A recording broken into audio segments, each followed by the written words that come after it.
magnilay tayo. Di mo kami kinalimutan.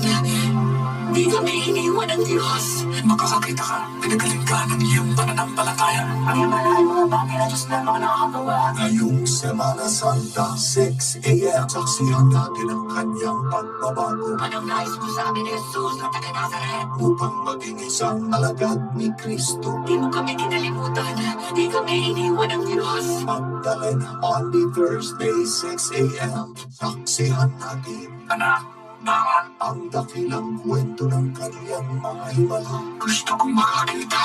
Makakakita ka, pinagaling ka ng iyong pananampalataya. Jesus, Good Friday, 6 a.m. on GMA. Ganito si Jesus sa mga mata nila. Basta naniniwala ako sa gulat Diyos sa Jesus. Paano mapapaliwanag yun? Hindi ko na kailangang paliwanag. Paniwala ang mga bagay na Diyos na mga nakakagawa. The story of Jesus for children. Black Saturday, 6 a.m.